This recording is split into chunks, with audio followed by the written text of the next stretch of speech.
네, 학부모 여러분 안녕하세요. 저는 학교폭력과 아동학대 예방이라는 주제를 가지고 여러분들과 만나게 된 등촌고등학교 교감 서정현이라고 합니다. 반갑습니다. 많은 학부모님께서 우리 아이가 학교에서 공부를 잘하고 친구들과 재미있게 학교 생활하는 것을 가장 큰 행복으로 생각하실 겁니다. 하지만 언론에 종종 나오는 학교폭력, 아동학대 등으로 걱정이 앞서는 것도 사실입니다.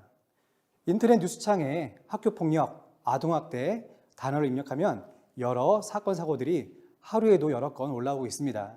특히 코로나가 이후 등교가 전면 확대되면서 학교폭력과 아동학대 발생이 이전보다 증가했다고 하니 걱정이 더 됩니다. 이에 오늘은 짧은 시간이지만 학교폭력과 아동학대가 무엇이고 우리 아이들에게 그런 일이 발생했을 때 어떻게 대처해야 하는지 살펴보도록 하겠습니다. 그리고 후반부에는 사전에 학부모님께서 주신 질문을 바탕으로 다시 한번 내용을 정리하도록 하겠습니다. 그럼 오늘 강의를 시작하도록 하겠습니다. 최근 학교폭력 신고 접수 추세를 보니 코로나19가 확산되었던 2019년, 2020년에 급감했던 신고 건수가 2022학년도에 크게 증가한 것으로 나타났습니다. 하지만 단순히 우리 아이들이 학교폭력에 노출되었다, 요새 아이들이 폭력적이다, 부모의 양육이 잘못되었다라고만 볼 수는 없겠죠. 그보다는 좀 더 학교폭력을 바라보는 우리의 시각이 코로나19 전후로 크게 바뀐 것은 아닌지 좀 더 살펴볼 필요가 있습니다. 아니면 말고식의 신고 중심, 갈등 해결 노력보다는 무조건 법으로, 절차대로 해결하는 우리 사회의 모습이 반영된 것은 아닌가 생각이 됩니다. 물론 학교폭력 정책의 기본은 피해 학생의 보호에 대한 점은 변하지 않습니다. 한편 아동학대의 경우 코로나 유행 기간 동안 전 세계적으로 크게 증가되었다는 국제기구의 보고가 있었습니다. 이와 함께 우리나라 아이들의 행복도가 하위권에 위치하고 있다는 보도도 있었습니다. 뿐만 아니라 최근 각 학교에서 자살, 자해 시도 등도 크게 증가하고 있다고 하니 더욱 걱정이 앞서게 됩니다. 다음은 보건복지부에서 조사한 우리나라 연도별 아동학대 신고 접수건입니다. 매년 완만하게 증가하는 아동학대 증가율이 2020년에 크게 감소했다가 코로나가 절정이 일어났던 2021년도 아동학대 전년 대비 증가율이 크게 증가한 것으로 알 수 있습니다. 아마도 2022년 통계가 반영되면 전년도 대비 증가율은 이전보다 더 증가될 것으로 예상됩니다. 지금까지 최근의 학교폭력과 아동학대 현황을 살펴보았는데요. 그럼 본격적으로 학교폭력과 아동학대의 개념이 무엇인지 그 실제에 대해서 알아보도록 하겠습니다.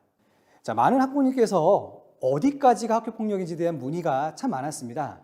그럼 우리가 먼저 다음 사례들을 보고 학교폭력인지 아닌지 생각해 보도록 하겠습니다.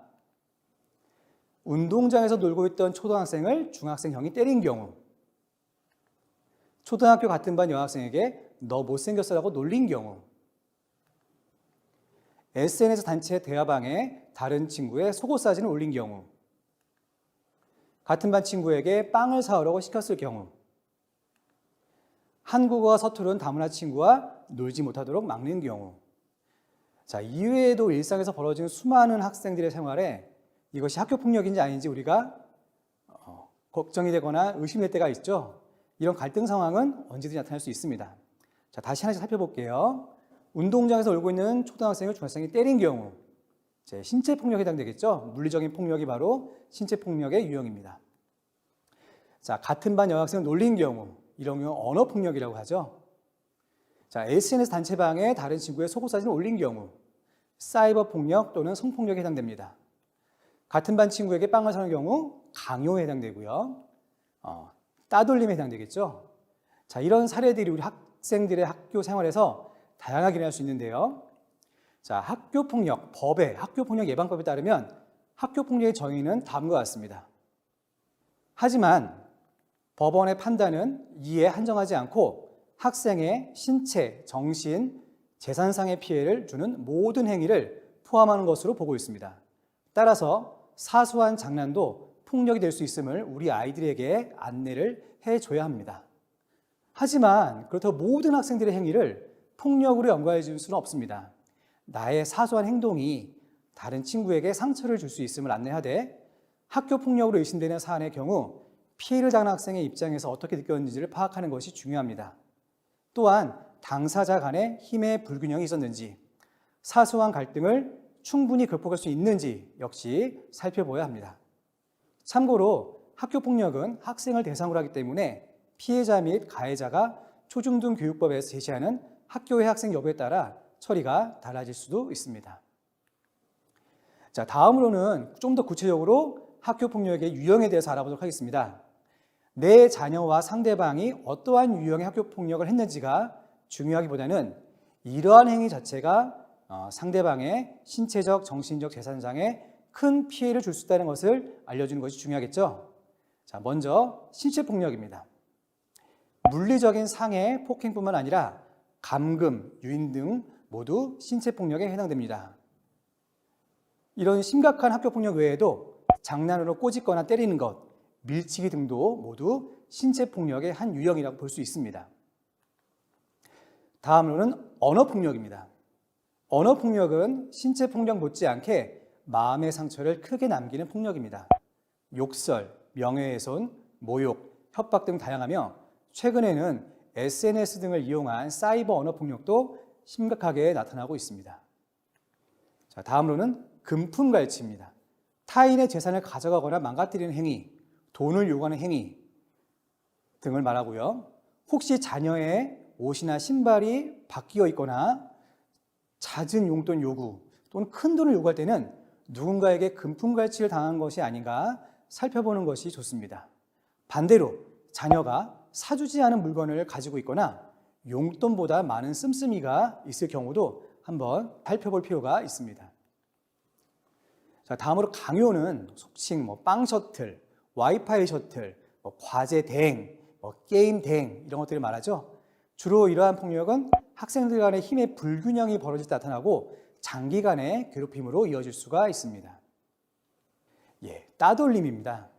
따돌림은 청소년 사이에서 언어폭력과 함께 심각하게 나타나는 학교폭력 유형으로 집단적으로 상대방을 의도적으로 반복적으로 피하거나 다른 학생들과 어울리지 못하도록 막는 행위 등도 모두 포함됩니다. 물리적인 공간뿐만 아니라 사이버 단체 대화방에서의 언어폭력과 따돌림이 심각한 사회 문제로 대두되기도 하고 있습니다. 다음으로는 성폭력입니다. 성폭력의 범위는 참 넓습니다. 성희롱뿐만 아니라 성추행, 성폭력, 성범죄 등 성을 매개로 하는 모든 가해 행위를 포함하는 개념입니다. 성폭력은 상대방에게 폭행과 협박을 하면서 성적 모멸감을 느끼도록 하며 최근에는 성적 욕설 및 물리적 추행뿐만 아니라 사이버 성폭력, 촬영 등을 통한 성폭력 등 여러 상황에서 심각하게 나타나고 있습니다. 자, 마지막으로는 사이버 폭력입니다. 사이버 공간에서 일어나는 다양한 형태의 폭력을 의미합니다. 신체의 폭력을 수반하는 전통적인 폭력과는 달리 그 형태가 사이버상에서 다양하게 나타나며 앞에서 언급한 언어폭력, 강요, 따돌림, 성폭력 등이 사이버 공간에서 이루어지고 있습니다. 특히 최근 들어 우리 학생들이 인터넷, SNS 등 사이버 공간에서의 활동이 넓어지면서 사이버 폭력도 점차 증가하고 있습니다. 자, 이상으로 다양한 학교 폭력의 유형을 살펴보았는데요. 하지만 우리는 폭력이 어떤 건지 알고 있지만 가끔 이런 오해를 하고 있습니다. 사소한 장난은 학교 폭력이 아닐까요? 그리고 학교 폭력은 학창 시절 철없을 때 단순한 실수일까요? 또는 사과를 하거나 졸업을 하면 모든 것이 없어질까요? 최근 연예인, 운동선수 중에 학창 시절에 학교 폭력 가해 관련으로 오랫동안 준비한 꿈을 포기한 사례들이 종종 언론 보도를 통해 나타나고 있습니다. 중요한 것은 누군가를 괴롭히는 것은 크고 작음을 떠나 상대방에게 상처를 주고 가해한 사실은 나중에 나에게 부메랑이 되어 다시 돌아올 수 있다는 것을 잘 알아둬야겠습니다. 자, 다음으로 아동학대에 대해서 알아보도록 하겠습니다. 자, 두 가지 사례를 먼저 살펴보겠는데요. 자, 두 가지 사례 중에서 어느 쪽이 아동학대일까요?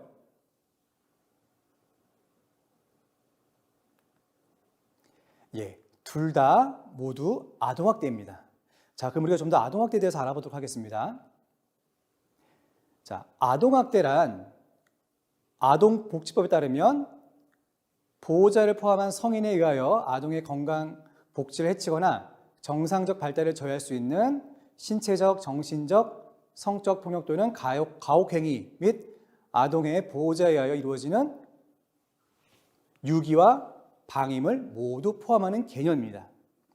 이때 아동이란 18세 미만, 다시 말해서 생일이 지나기 전 고3까지의 개념으로 우리가 단순히 아동학대 했을 때는 유아 및 초등학생이 아닌 이보다 더 넓은 범위입니다. 즉, 보호의 대상이 모든 학생이라고 생각하시면 되겠습니다. 자, 아동학대. 어떤 게 아동학대일까요? 아동복지법에 따르면 아동학대는 다음의 유형으로 구분할 수가 있습니다. 신체학대, 정서학대, 성학대, 유기 및 방임. 자, 문제는 이러한 아동학대가 가정이나 학교에서 자칫 자녀 양육 또는 사랑의 매, 교육이란 이름으로 일어날 수 있음을 저희가 인식해야 합니다. 학교에서도 그래서 학생 지도 시에 아동학대가 되지 않도록 안내하고 노력하고 있습니다. 가정에서는 어떨까요? 자, 그동안 사랑의 매, 훈육, 가정교육 등등 아동학대의 경우 가정에서 자녀 양육과 관련하여 어쩔 수 없는 것으로 인식되어 왔습니다. 우리나라 민법 제915조에는 친권자는 그 자를 보호 또는 교양하기 위하여 필요한 징계를 할 수 있고 법원의 동의를 얻어 감화 또는 교정기관에 할 수 있다라는 규정이 있었습니다. 다시 말해서 자녀를 징계할 수 있다라는 조항이 있었어요. 그동안 민법 제915조는 체벌을 정당화해 훈육을 빙자한 아동학대의 빌미가 되어왔다는 비판이 잇따라 있었고 2년 전 해당 조항이 삭제되면서 가정에서의 징계 및 체벌 자체가 금지되었습니다. 따라서 더 이상 사랑의 매, 훈육 이런 말이 적용되지 않게 되었죠. 이런 부분들은 우리 부모님께서 잘 알고 계셔야 할 것 같습니다. 지금까지 학교폭력과 아동학대의 의미와 그 개념에 대하여 살펴보았습니다. 다음으로는 학교폭력과 아동학대가 발생했을 경우 그 처리 절차는 어떠한지 우리는 어떻게 대처해야 하는지 살펴보도록 하겠습니다. 자, 우선 가장 중요한 것은 학교폭력이 일어나지 않도록 예방교육을 충실히 하는 것입니다. 학교폭력 예방법에는 학교폭력 예방교육의 실시 의무는 학교장에게 있고 매년 학생, 교사, 학부모 대상으로 학교폭력 예방교육을 반드시 하도록 명시되어 있습니다. 그래서 각 학교에서는 강의뿐만 아니라 캠페인 활동, UCC 제작, 수업 활동 등을 통해 다양한 예방교육을 실시하고 있습니다. 그러면 우리 학부모님들께서는 가정에서 어떻게 학교폭력 예방교육을 할까요? 자, 가장 중요한 것은 일상에서 타인에 대한 배려를 가르치는 것에서 시작입니다. 그리고 가해 상황과 피해 상황이 발생했을 때 바로 선생님과 부모님께 알리도록 교육하는 것이 필요합니다.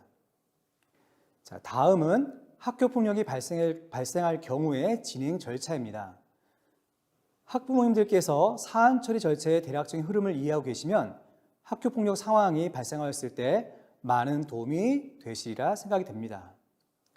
자, 학교폭력의 절차의 처음은 학교폭력을 인지하는 겁니다. 인지된 학교폭력에 대해서는 학교에 신고, 접수를 요청을 하고요. 학교에서는 상황에 따라서 가해자와 피해 학생을 분리조치합니다. 그러고 나서 접수된 사안에 대해서 교육청에 보고를 합니다. 자, 여기까지가 초기 단계고요. 그 다음에 관련 학생, 보호자, 목격자 등을 통해서 정확하게 사안 조사를 실시하게 됩니다.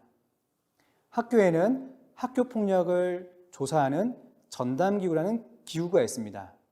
이 전담기구에서는 접수된 학교폭력 사안을 학교장 자체 해결로 처리할 것인지 아니면 교육지원청 심의를 요청할 것인지 결정하게 됩니다. 이때 제일 중요한 것은 피해 학생 및 보호자의 의견입니다. 자체 해결의 경우 해당 사안을 교육지원청에 보고하고 종료가 됩니다. 만약에 심의위원회 회부됐을 경우에는 교육지원청에서 심의가 개시되고요. 심의 결과를 학교에 통지하고 학교는 그 통지 결과를 이행하도록 하고 있습니다. 이 단계가 일반적인 학교폭력 사안 처리의 절차입니다. 하지만 절차에 앞서 더 중요한 것은 가정에서 학교폭력의 징후를 발견하고 초기 대응을 하면서 자녀의 몸과 마음을 최대한 회복하도록 지원하는 일일 것입니다. 자, 그럼 먼저 학교폭력 징후 어떻게 발견할까요? 보통 저희는 감지와 인지라는 표현을 씁니다. 감지라는 것은 자녀의 생활, 행동, 태도 등을 통해서 학교폭력의 징후를 발견하는 것을 말하고요. 인지라는 것은 학교와의 상담, 선생님의 연락, 또는 친구 또는 목격자의 안내, 경찰서 신고 등으로 학교폭력의 징후를 발견하는 것을 말합니다. 자, 그러면 저희는 제일 먼저 무엇을 하면 될까요? 가장 먼저 자녀의 상태를 확인해야 됩니다. 그리고 학교폭력 상태를 확인했다면 증거 확보가 필요합니다. 이때 물리적인 상처는 쉽게 확인이 되기 때문에 상처 부위 사진을 찍거나 관련 진술 내용을 정리해두면 좋을 것 같습니다. 따돌림, 위협 등 정서적 폭력은 그 증거를 확보하기 쉽지 않습니다. 그래서 아이의 일관적인 진술을 녹음 및 메모하는 것이 필요합니다. 상황이 심각할 경우에는 병원 진료, 전문가 상담 등을 통해 적극적으로 초기 대응을 하실 것을 권합니다. 그리고 가장 중요한 것은 문제 해결을 위해서 학교 또는 담임 선생님과 긴밀한 유대관계를 맺는 것이 상당히 중요합니다. 자, 우리가 학교폭력의 징후는 조금 더 살펴보도록 하겠습니다. 화면에 보이시는 이런 내용들은 반드시 이 징후들이 학교폭력의 상황은 아니더라도 우리 아이가 위기 상황임을 나타내주는 몇 가지 지표이기도 합니다. 따라서 이런 상황이 발견됐을 경우에는 부모님의 좀 더 적극적인 관심과 애정이 필요합니다.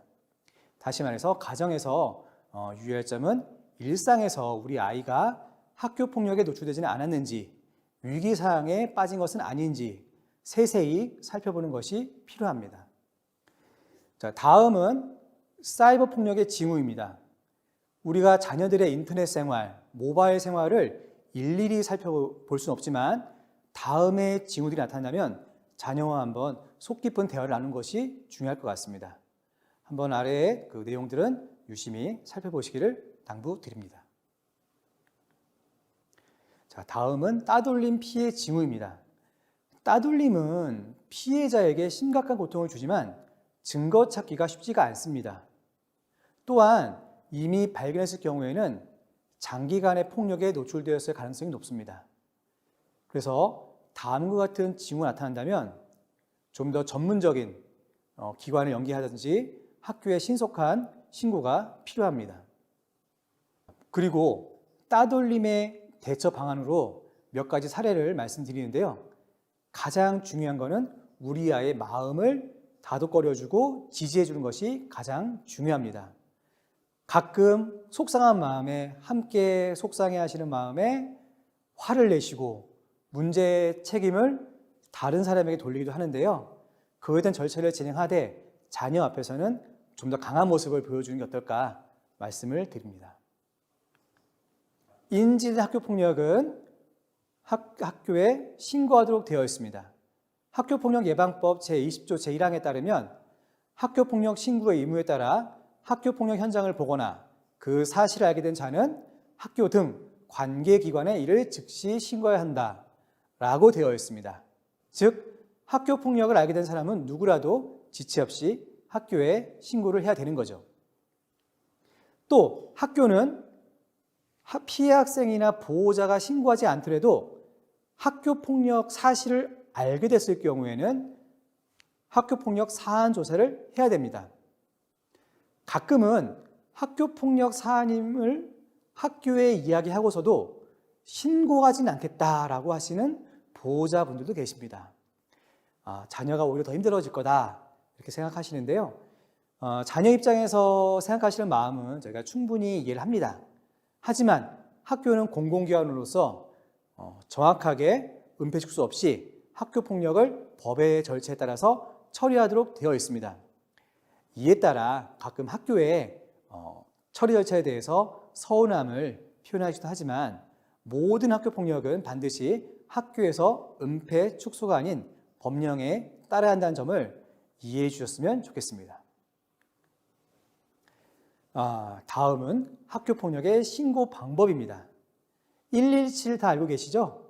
우리가 학교폭력 신고는 117, 아동학대 신고는 112 이렇게 구분해서 기억하시면 좋을 것 같습니다. 하지만 가장 좋은 것은 우리 자녀와 가장 가깝고 자녀를 가장 가까이서 지켜보고 있는 담임 선생님께 말씀드리는 것입니다. 그래야 자녀의 평소 생활과 관련하여 자녀의 상황을 좀 더 정확하게 알 수 있습니다. 화면에 보시는 것처럼 교내 신고 의무, 교내 신고 방법, 교외 신고 방법이 있으니까요. 이 점을 한번 살펴보시고 상황이 발생했을 때 신속한 신고를 부탁드리겠습니다. 다음으로 학교장 자책에 대해서 말씀드리겠습니다. 표를 한번 좀 보시겠습니다. 피해 학생과 그 보호자가 심의위원회 개최를 원치 않은 경우에 다음의 4가지 조건을 충족하면 됩니다. 이 4가지 조건을 충족하고 피해 학생과 보호자가 심의 개최를 요청하지 않으면 이 사안은 학교장 자체해결 사안으로 교육지원청에 보고하고 종결이 됩니다. 그럼 더 이상 진행은 없나요? 하지만 여기서 끝나는 것이 아니라 가해 학생과 피해 학생을 위해서 학교에서 다양한 교육적 조치를 할 수 있습니다. 이럴 때 부모님들께서 어떤 의사를 갖고 계신지, 학교에 어떤 부분을 요청하고 싶은지를 정확히 말씀해 주시면 학교에서 그 부분을 학생 교육에 참고할 수 있으니까요. 적극적으로 부모님의 의견을 학교에 제시하는 것도 필요합니다. 학교장 자체결 4가지 조건을 충족 못 시키거나 피해 학생 및 보호자께서 심의 개최를 요청했을 경우에는 교육지원청으로 심의 개최 요청을 하게 됩니다. 교육지원청에서는 접수된 심의 요청서를 바탕으로 심의위원회를 구성하고요. 심의 날짜를 학생 및 보호자에게 안내를 하게 됩니다. 그래서 가해 학생 조치와 피해 학생 조치를 하게 되는데요. 먼저 피해 학생 보호 조치는 다음에 5가지가 있습니다. 첫 번째는 심리상담 및 조언, 그 다음에 2호 일시보호, 3호 치료 및 치료를 위한 요양, 4호 학급교체, 5호 전학조치, 6호 그 밖에 피해 학생의 보호를 위한 필요한 조치. 자, 이 중에서 5호 전학조치는 삭제되었습니다. 왜냐하면 학교폭력 피해 학생에게 전학조치를 내는 것은 맞지 않다는 의견이 있어서요. 몇 년 전에 법 개정을 통해서 삭제된 내용입니다. 자, 피해 학생 보호 조치는 왜 중요하냐면요.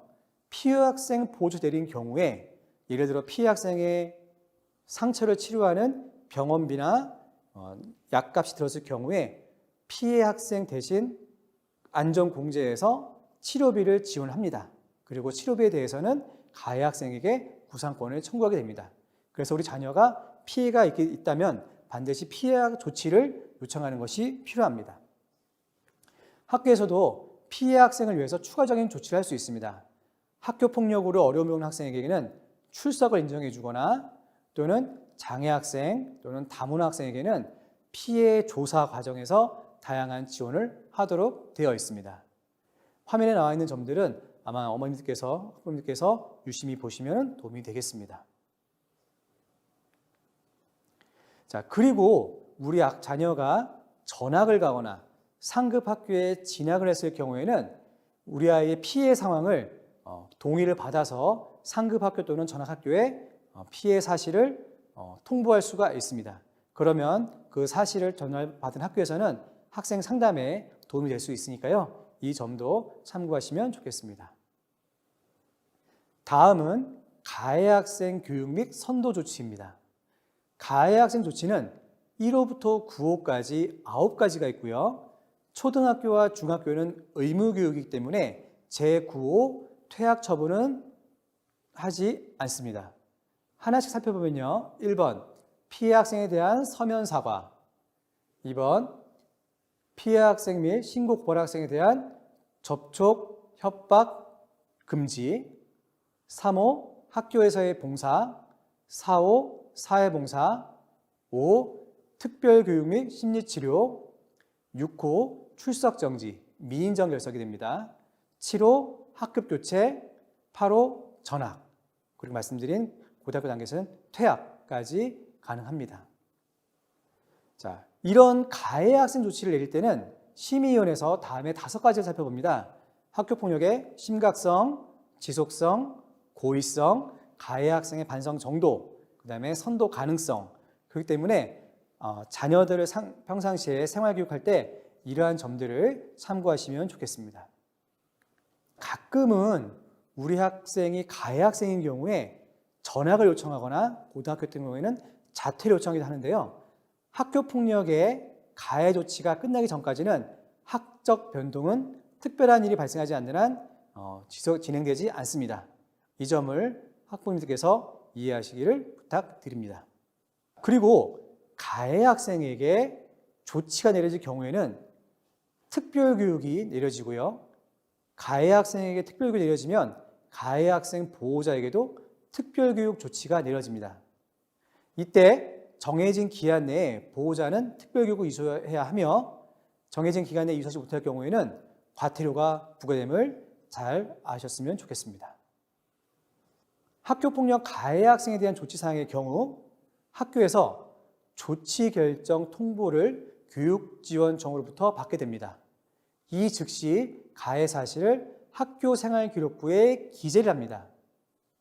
이때 가해 조치에 대한 불복 절차, 즉 행정심판 및 행정소송이 청구된 경우에도 기재된 조치사항은 삭제하지 않으며 향후 조치가 변경되거나 취소될 경우에만 이를 수정할 수가 있습니다.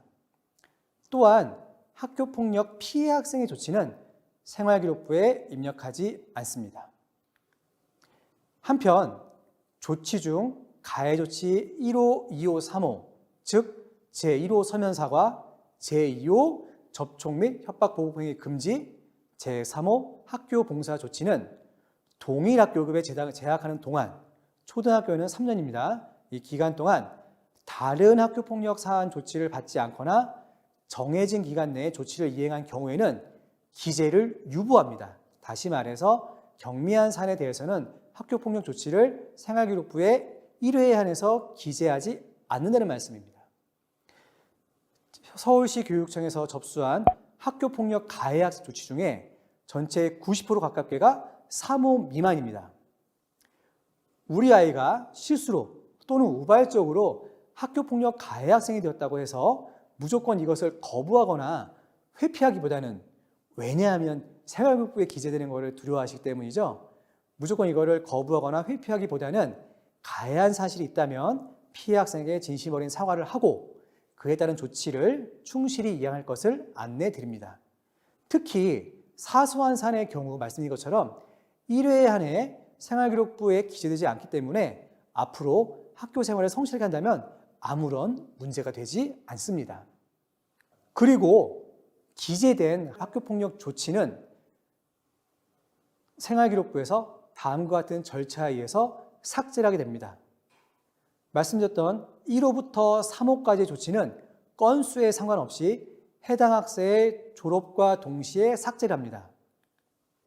다음으로 4호, 5호, 6호, 7호는 해당 학생 졸업일로부터 2년 뒤에 삭제하는 것을 원칙으로 하되 심의 대상자 조건을 만족할 경우, 다시 말해서 학생이 긍정적으로 생활하고 반성하고 행동 변화가 있을 경우에 졸업 직전에 전담기구 심의를 통해서 삭제가 가능합니다.